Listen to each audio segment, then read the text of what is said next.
할렐루야.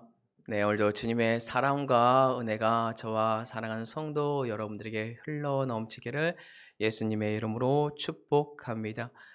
네, 금요일은요, 빌라도의 수모와 예수 그리스도의 수모라는 말씀의 제목으로 함께 호흡하고자 합니다.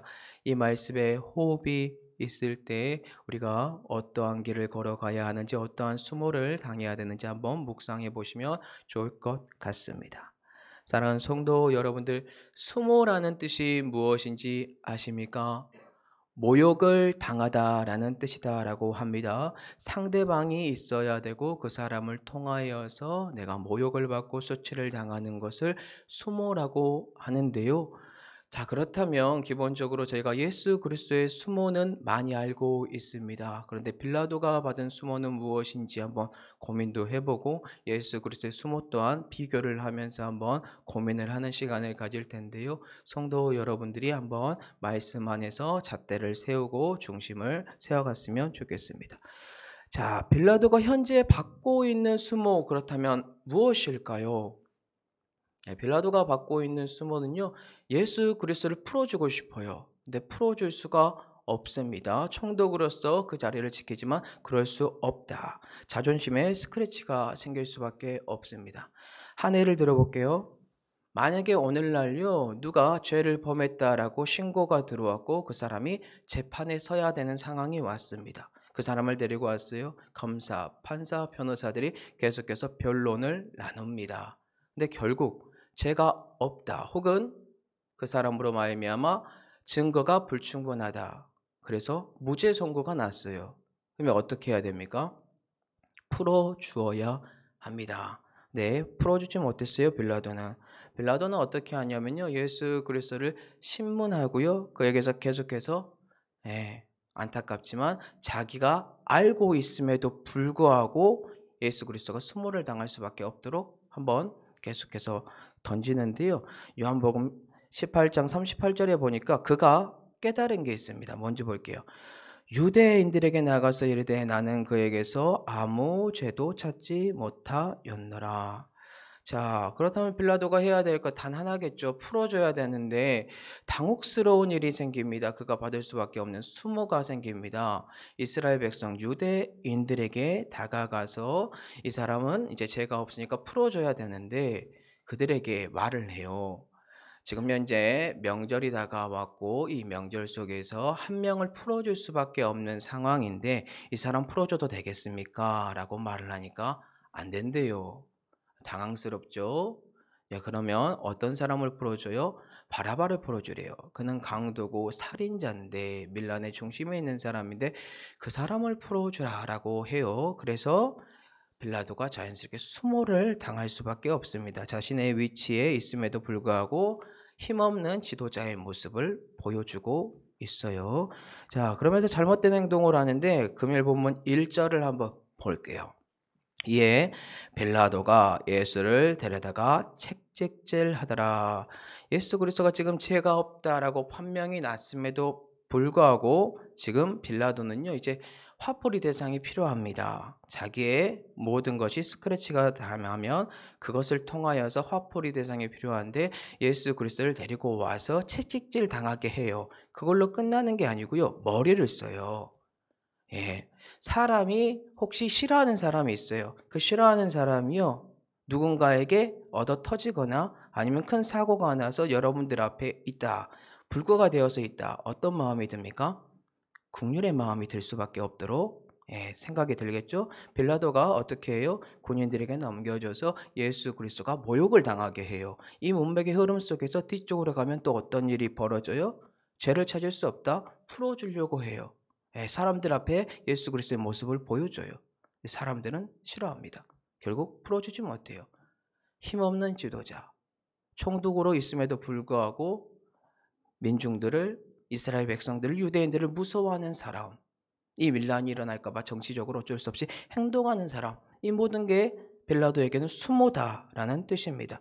참고로요, 이 사람은 오판을 저지른 재판의 지도자로서 아직도 우리에게 수모를 당하고 있어요. 사도신경에 그 내용이 자연스럽게 나와 있어요.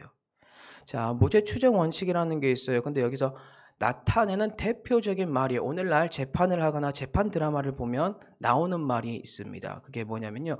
10명의 범인을 놓치더라도 한 명의 무고한 사람이 고통을 받으면 안 된다.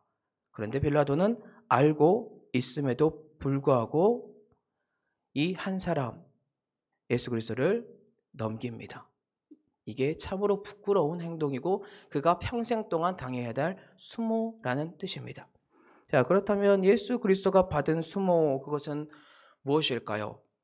우리가 다 알고 있습니다. 우리가 받아야 하는 수모를 대신해서 받았다라는 뜻이겠죠. 자, 그가 책식질을 당하는데요. 금일 본문 1절을 볼게요. 이에 빌라도가 예수를 데려다가 책찍질하더라. 자, 예수 그리스도가 받은 이 책찍질 어떠한 의미가 숨겨져 있습니까? 우리가 받아야 되는 수모 이사야 53장 5절에 아주 유명한 구절 다 알고 있는 구절 있잖아요. 예, 그가 책찍질 그 당함으로 말미암아 우리는 나음을 받을 수밖에 없는 이 아름다움의 축복의 능력이 여기에 숨겨져 있기 때문에 예수 그리스도는 이 길로 들어갑니다. 모든 것을 참고 그 수모를 견딥니다. 누구를 위해서요? 여러분들을 우리를 위해서요. 자, 그럼 성도 여러분들 예수 그리스도가 받은 이 책찍질의 수모가 얼마나 고통스러운지 한번 고민을 해봐야 하지 않을까요?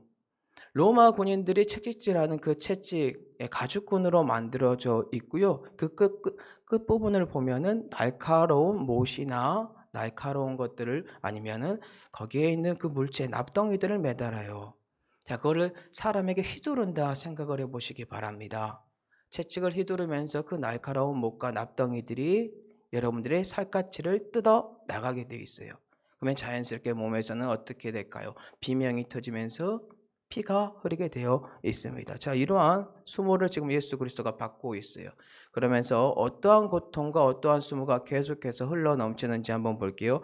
2절에서 3절입니다. 군인들이 가시나무로 관을 엮어 그의 머리에 씌우고 자색 옷을 입히고 앞에 가서 이르되 유대인의 왕이여 편안할지어다 하며 손으로 때리더라.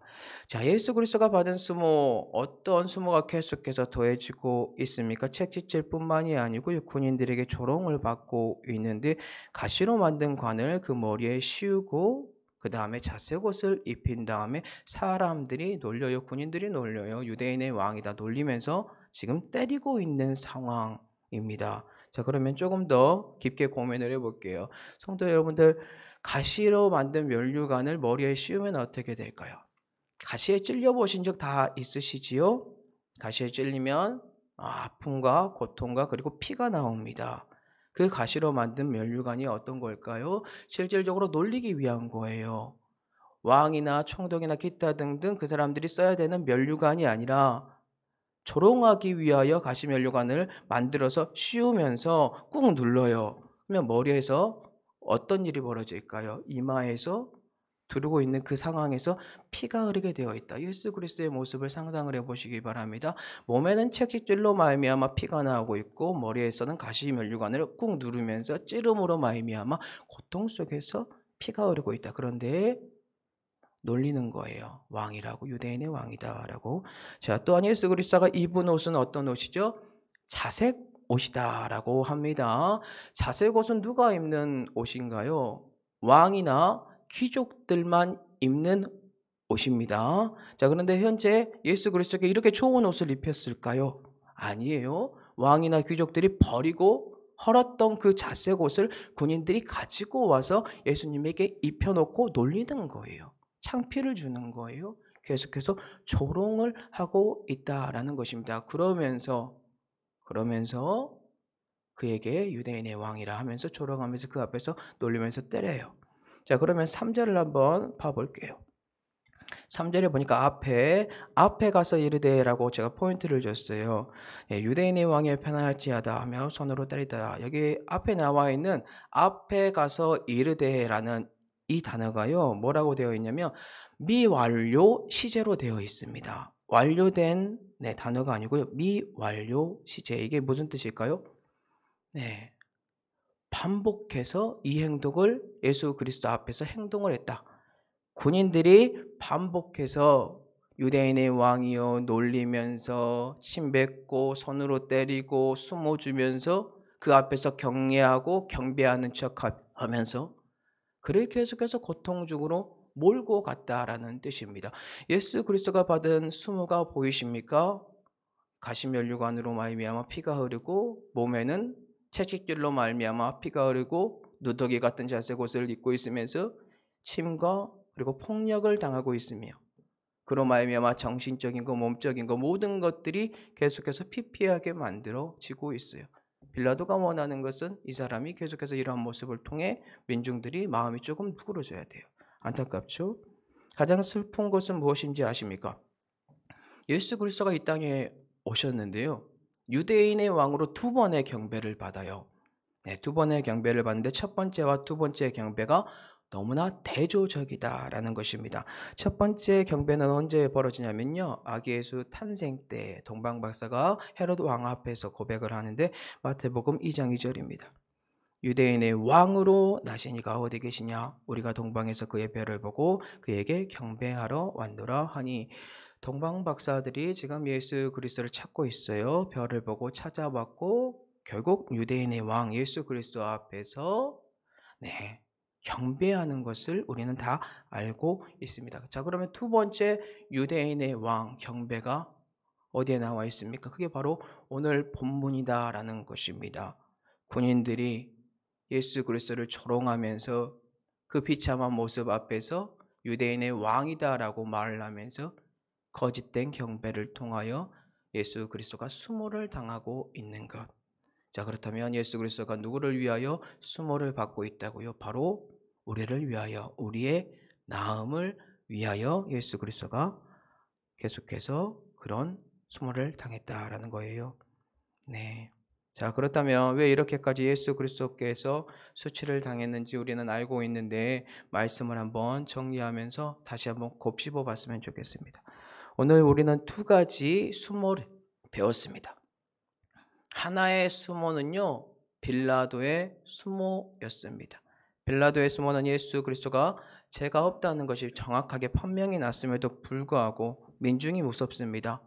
그리고 죄 없는 주님을 모욕하고 수치를 당하게 해야 돼요. 결국 오판까지 저지르면서 오늘날 최악의 재판 지도자인 총독으로 수모를 당하고 있습니다. 두 번째 수모는요, 예수 그리스도가 받는 수모입니다. 이는 우리를 위하여 친히 예수 그리스도께서 받으신 고난으로서 십자가로 걸어가는 지도자의 모습입니다. 마치 자녀가 죄를 범하여 학교에서 태양을 당할 수밖에 없음에도 불구하고 부모님이 와서 무릎을 꿇고 내 자녀 용서해달라고 대신 죄를 짊어진 것처럼 그가 수모를 당하였다라는 거예요.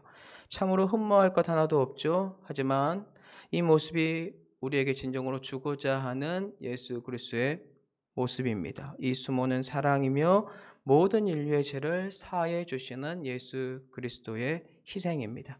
사랑하는 성도 여러분들, 우리는 오늘 빌라도와 예수 그리스도의 수모 중에서 예수 그리스도의 수모를 따라가야 할 줄로 믿습니다. 빌라도의 수모는 폭동이 일어날까봐 사람들을 무서워했고 비겁했고 힘이 없는 지도자의 모습이었다는 것을 꼭 기억하시기 바랍니다. 이러한 모습의 수모 당하지 마시고 자리 지키시려고 그렇게 행동하지 마시고 정치하지 마시고 꼭 예수 그리스도의 수모의 모습을 기억하시고 따라가시기 바랍니다. 예수님의 수모는 힘이 있음에도 불구하고 그 힘을 행사할 수 있음에도 불구하고 사용하지 않았고 오히려 죽기까지 순종하심으로 모든 수모를 견딘 사랑입니다. 오늘 우리도 이러한 수모를 따라가는 은혜가 있어야 하지 않을까요? 예수 그리스도의 수모를 깊이 고민하시고 그 모습을 따라가는 저와 성도 여러분들이 되기를 예수님의 이름으로 축복합니다. 네, 이 시간 기도하길 원하는데요.